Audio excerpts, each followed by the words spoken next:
Hey everyone, welcome back. Let's continue our dive into the Bible with John chapter 18. We've only got a few more chapters left here, so here's where we're going to see the betrayal of Jesus, and let's get started. I'll move over here.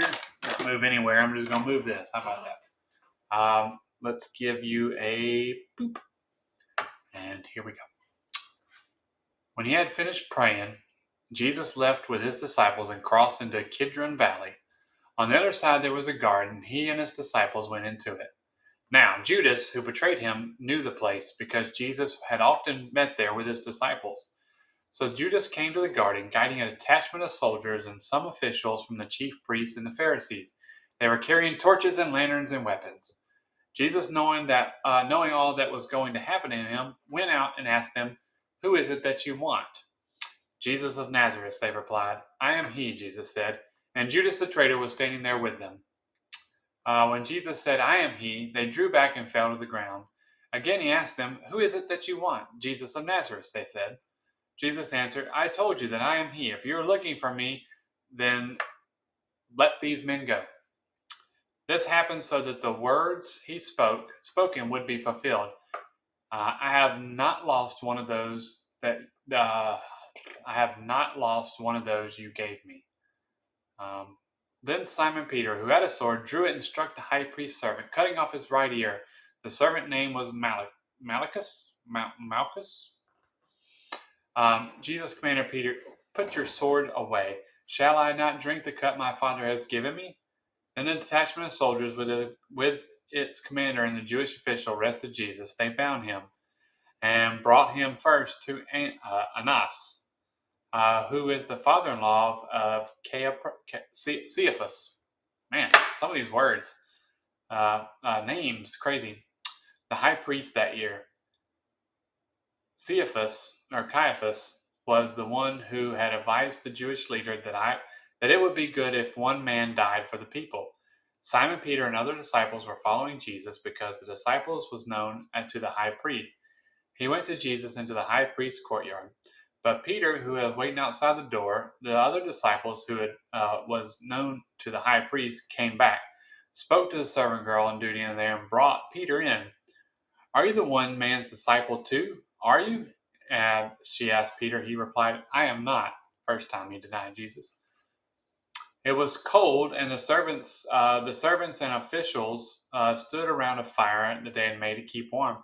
Peter also was standing with them, warming himself. Meanwhile, high priest questioned Jesus about the disciples and his teachings. "I have spoken openly to the world," Jesus replied. "I taught in synagogues or at the temples. I always taught it in the synagogues or the temples where all the Jews come together. I said nothing in secret. Why question me? Ask those who heard me. Surely they know what I said." When Jesus said this, one of the officials nearby slapped him in the face. "Is this the way you answer the high priest?" he demanded.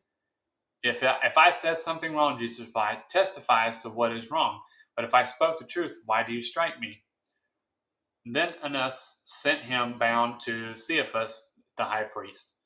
Meanwhile, Simon Peter was standing there warming himself, so they asked him, "You aren't one of the disciples, are you? Disciples too, are you?" He denied it, saying, "I am not." Second time. One of the high priest's servants, a relative of the man whose ear Peter cut off, challenged him. "Didn't I see you with him in the garden?" Again, Peter denied it, and at that moment the rooster began to crow. 3 times, rooster crowed. Jesus was right. Then the Jewish leader took Jesus to Caiaphas, to the place of the Roman governor. Palace. Palace. By now it was early morning, and to avoid ceremonial uncleanness, they did not enter the palace because they wanted to be able to eat the Passover. So Pilate came out to them and asked, "What charges are you bringing against this man?" "If he is not a criminal," he replied, "we would not have handed him over to you." Pilate said, "Take him yourself and judge him by your own laws. But we have no right to execute anyone," they objected. This took place to fulfill what Jesus said about him, the kind of death he was going to die. Pilate then went back inside the palace, summoned Jesus, and asked him, "Are you the king of the Jews?" Is that your own idea?" Jesus asked. or did others talk to you about me?" "I am a Jew," Pilate replied. "Am I a Jew?" Pilate replied. "Your own people and chief priests handed you over to me. What is it you have done?" Jesus said, "My kingdom is not of this world. If it were, my servants would fight to prevent my arrest by the Jewish leaders. But now my kingdom is from another place." "You are a king then," said Pilate. Jesus answered, "You say that I'm a king. In fact, the reason I was born and come into this world is to testify to the truth. Everyone on the side of the truth listens to me." "What is the truth?" retorted Pilate. Uh, with this, he went out again to the Jews gathered there and said, "I find no basis to charge against him." See, Pilate just didn't want to do it.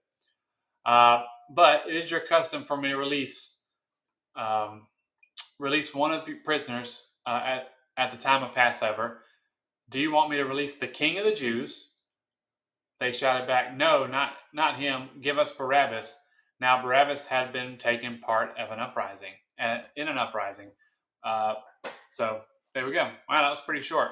40 verses there.